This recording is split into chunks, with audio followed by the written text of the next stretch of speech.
Hey everyone, Mark Meckler here, President of Convention of States. You know, one of my closest friends in the world, Senior Advisor to Convention of States, Rick Santorum, was with me recently when I was in North Carolina at the state legislature. We had a huge crowd there on the Halifax Mall, including, if you missed it, the Liberty Llama, who is always there. We're at the Halifax Mall. And I had a chance to sit there with that crowd and listen to Senator Santorum do what he does best, which is explain why we need a convention of states, why now is the time, and to encourage that North Carolina Senate to call for a convention of states today. If you didn't have a chance to be there live, if you didn't get a chance to watch it online on the Facebook feed, here's your chance right now. So stay tuned for Senator Rick Santorum. Our final speaker almost needs no introduction. He served many terms in the U.S. Congress, ran for president in 2012, and he won a few states and millions of votes and hearts. He's also serving COS today in the mold of the great Senator Tom Coburn, who God called home prematurely, was a great champion. Rick Santorum, a worthy replacement. He is also an author and has written many great books, including one with his wife, Karen, telling the empowering story of Bella, their special needs child who continues to defy the odds. Without further ado, Senator Rick Santorum, please come to the stage.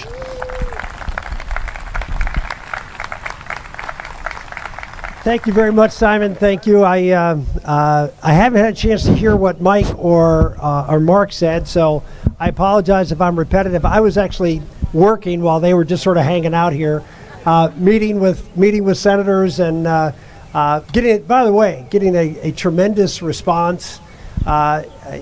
You get a sense and a feel. I served in the legislature for 16 years in the Congress, and have worked various legislatures across the country, and you can get a feel when things are moving in the right direction. You get a feel that things are starting to come together. And in my meetings so far today and just talking to people around, there is a buzz that this is going to happen. And I just want to, yeah, that's true. And I can say this having not just, again, my experience legislatively, but also working this issue. It's great to have folks like Mark and me and Mike come here and talk to legislators. It's really important. It's important to have folks like Dennis and Senator Moffitt and others who are warriors and champions for us. But you cannot underestimate the importance of what you folks do. And I'm not saying this to suck up to you. I'm just saying it because I've been this year in other states where I thought, I won't mention the states, but a couple of states that I spent personally just an enormous, much more time than I spent here. Going into crossing the state and meeting with legislators in their own district, and I felt like we had the momentum. People were saying a lot of good things, and I felt like, okay, I had sort of moved these members to a position where they were open or leaning in our direction. But what I found out is we didn't have the backfill. So you can move someone, and unless you got some people coming in behind you to sort of hold them, fill in and backfill, those people just slide right back down to where they were. And in those states, we didn't have you folks. We didn't have the army of folks who were meeting with their legislators, developing relationship with their legislators, attending events, doing the things that you do here in North Carolina and have done for years. And so this is a victory for you folks. Yes, we've had a lot of folks do a lot of things to move folks, but without you being there to develop those relationships and backfill, then it's so easy for members to slide back. And that's where you give them the backbone by doing what you're doing. So I'm not predicting victory, although I feel pretty good about it in the Senate. If victory is to happen, you folks get a huge tip of the hat for making that happen. Let me share with you a couple of thoughts.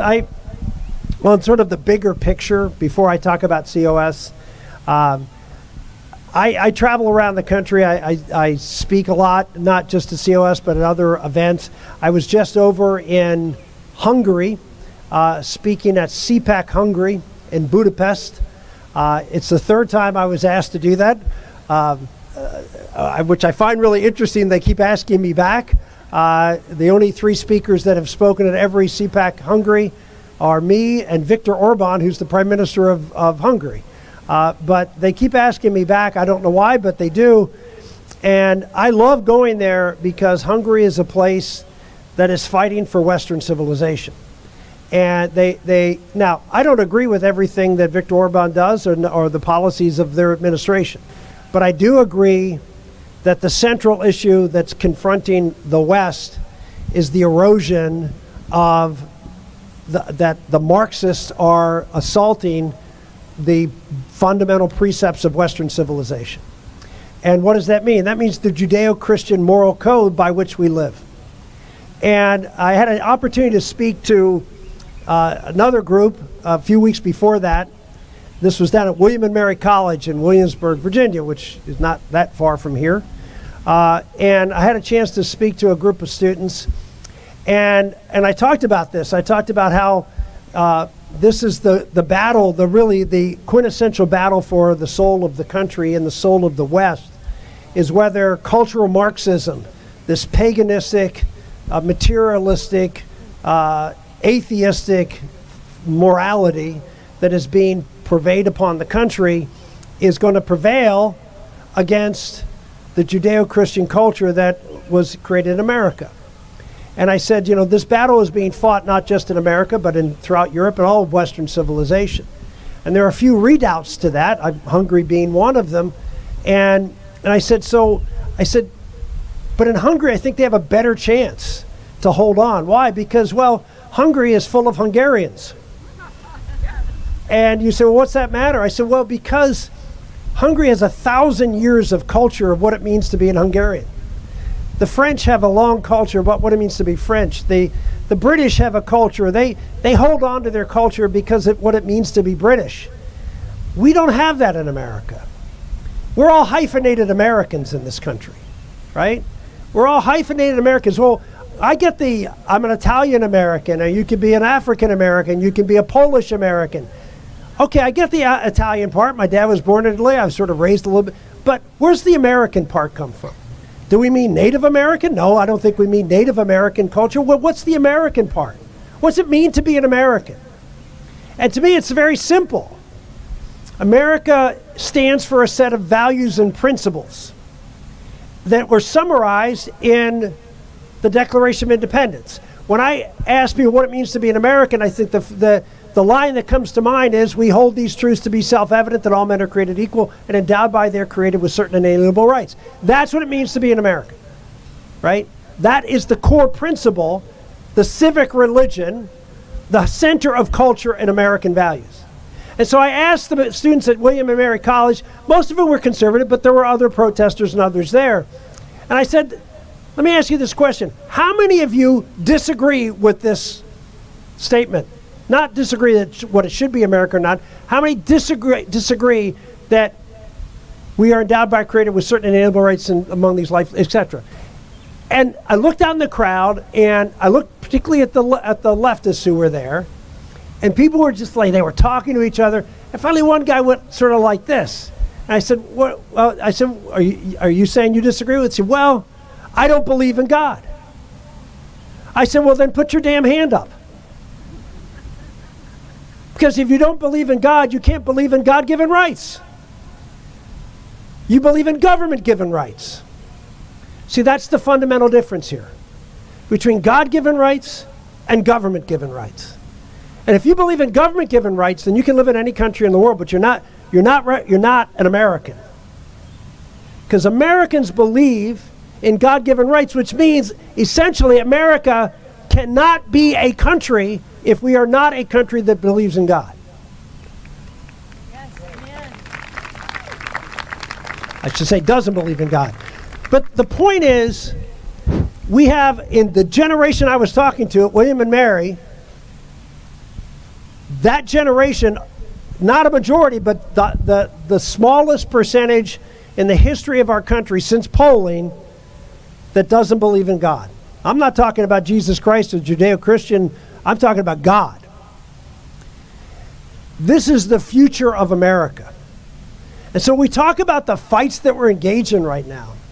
And Mike talked about them, I know, and others have talked about all these fights that we're engaged in. The primary fight is fighting for the souls of our children and fighting for a culture that is based in the idea that rights come from God. There is a God, and rights come from God, and government is there to protect those rights, not to impose their rights. And so I say that as a backdrop because we're in a battle that looks like, well, that has nothing to do with what we're fighting about. It has nothing to do with convention states. In fact, it has everything to do with convention states.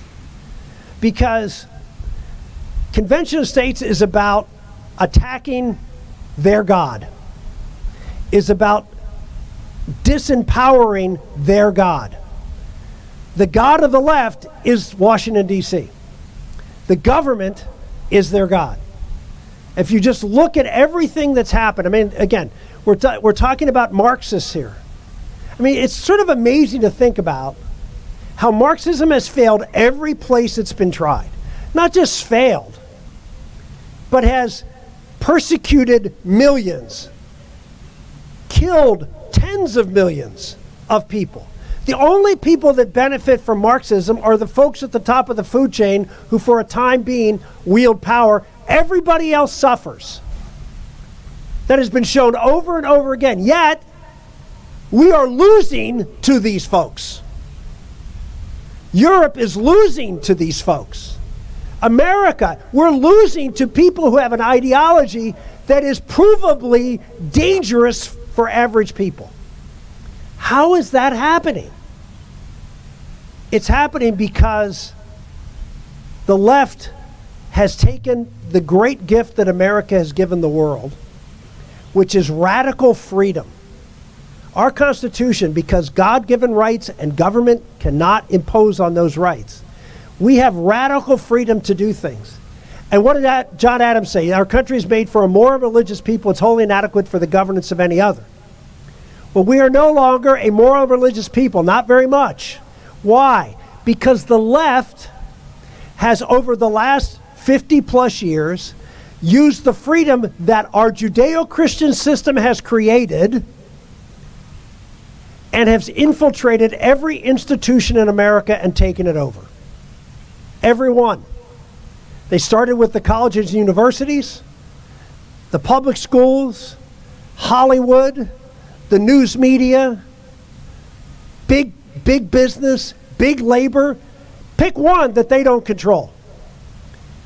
I mean, if you think about what other institutions in America that are meaningful institutions that sway power are not controlled by the left.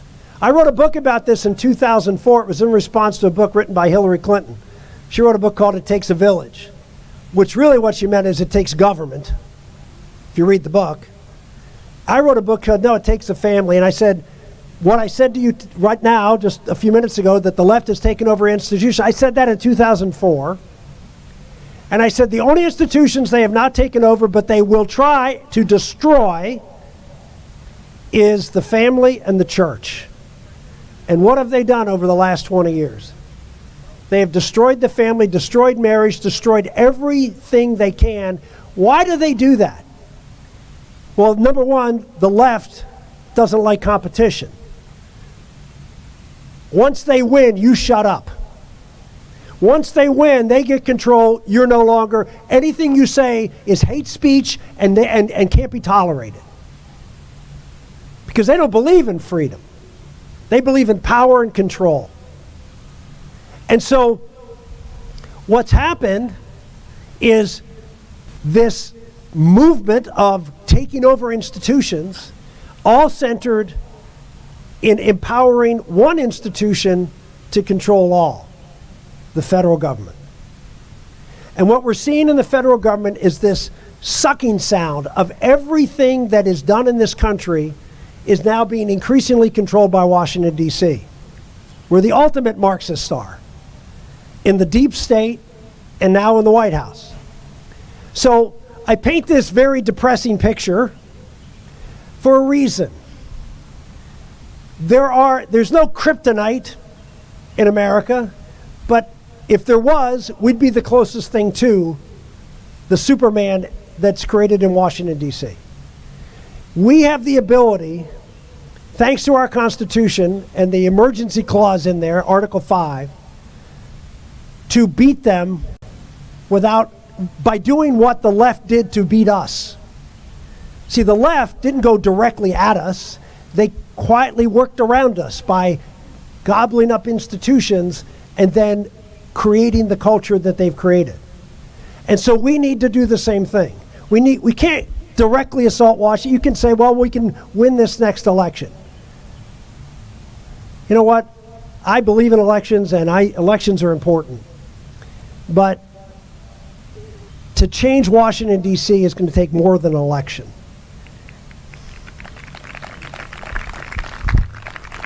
We need to use the same strategy the left has, which is use the freedom we have, the opportunity we have, in this case Article 5, to go around them and encircle them and take them down.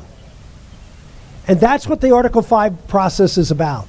It's about using the power given to us as the states and exercising it to put controls and destroy their plan, which is coming to reality, of micromanaging and dictating everything from Washington, D.C. And you look at examples. I mean, yeah, all these institutions, but why does the federal government specifically send billions and billions of dollars to colleges and universities without any, and then forgives the loans? Because they're indoctrination centers for the left.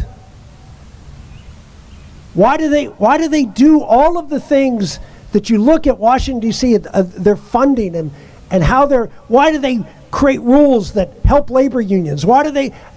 Every organization, every leftist group that's out there, NPR, I mean, go on down the list. Washington funds people who support their agenda.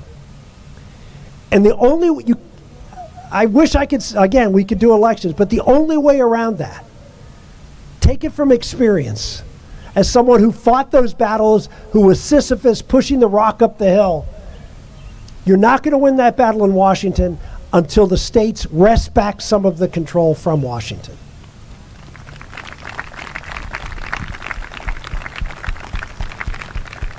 So I say this to you because I know you think you're involved in a very important thing, but you're involved in something that's even more important than you think.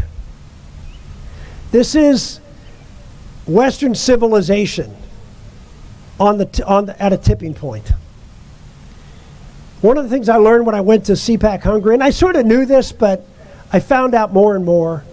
I had members of parliament and ministers of government, even a president of a country who was there at CPAC Hungary.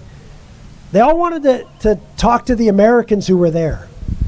And there were a couple of members of Congress there, and I was there, and we were constantly being, I won't say interrupted, but people wanted to talk to us. And I was sort of amazed by that at first, but the more and more I thought about it, they wanted to know what was going on in our elections, what was going on.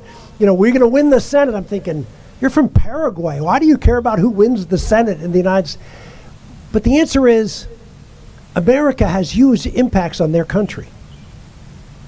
They know what goes on here. We have no idea where Paraguay is, much less who the government is, right? But they know us. Why? Because we are the dominant player on the world stage. They know everything that goes on here. They know more than many Americans know of what goes on here. Why? Because our government, our Hollywood, our news media force feeds them. They watch American culture, right? They watch American news.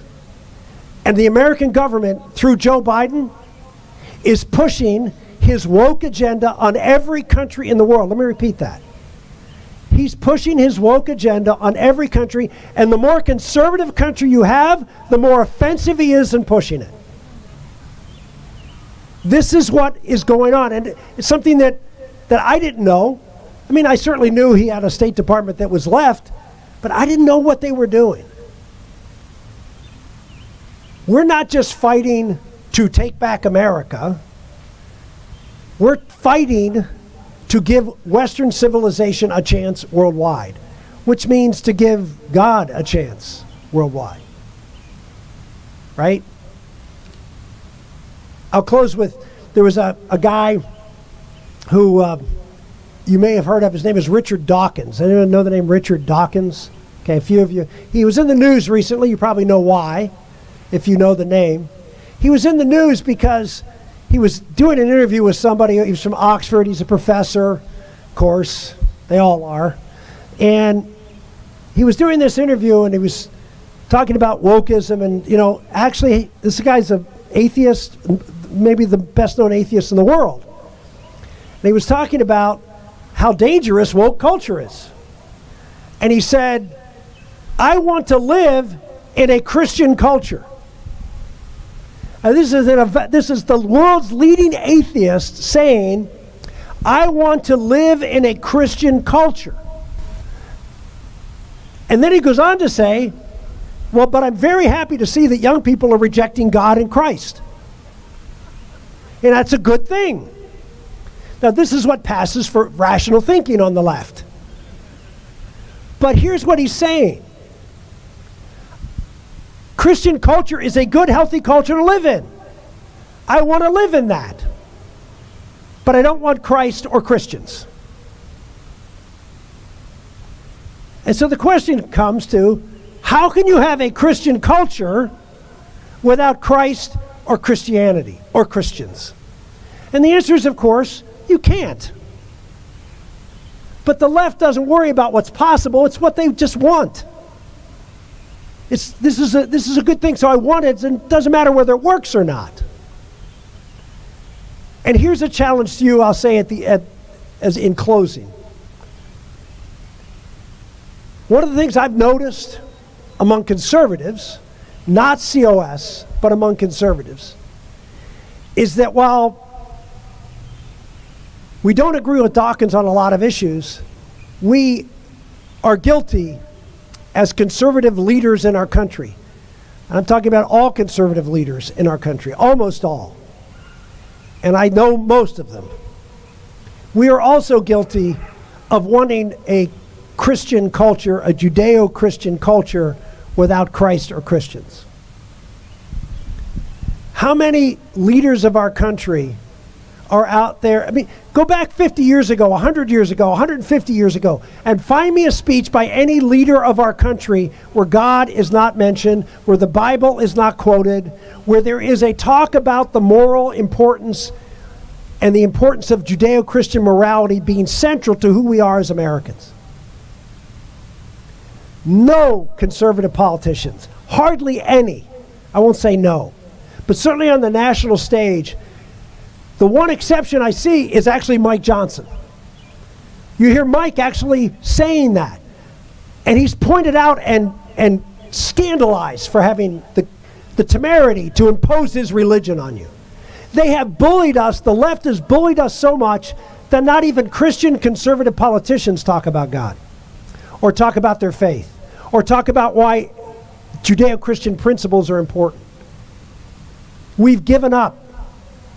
We've abandoned the field, and somehow we expect that there'll be Christians in Christianity, even though those who are supposed to be leading that fight don't talk about it and don't witness to it.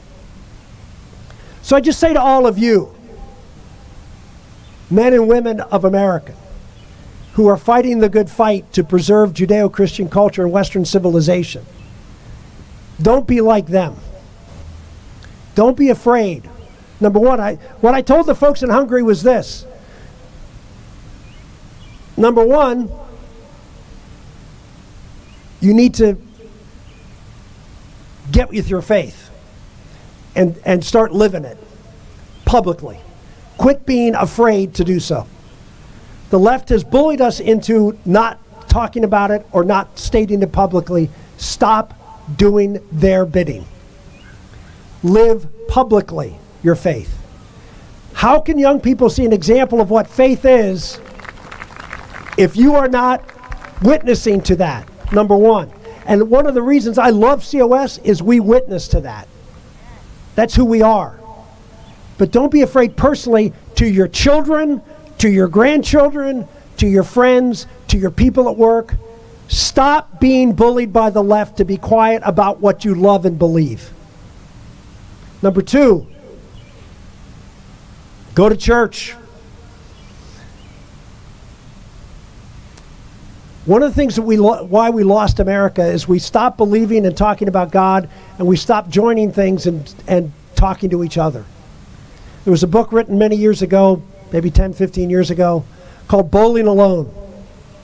It talked about when I was growing up as a kid, there were bowling leagues every night, everywhere. There were civic clubs and fraternities and all these things. People did stuff together. We don't do that anymore. So we stopped. We let God be driven out of our schools, driven out of the public squares, driven out of our political discourse, and then we stopped working and talking to each other. Now, COS is a great movement and is part of that. I think that's something, one of the reasons maybe you guys are attracted to it is it brings people together at a common purpose. So COS is certainly part of that, but I would just say, deliberately think about whether it's your church or civic club or whatever. We need to get more engaged. The left, as we as conservatives stopped joining things, they started joining things. They belong to all sorts of organizations. You see it on the streets. They joined, we disconnected. Reconnect, whether it's your church, civic group, COS. And if you do that, then you will build a healthier society where we can start to turn the tide, not just in Washington, but turn the tide in our own communities. Thank you very much, and God bless. Thank you, Senator Santorum.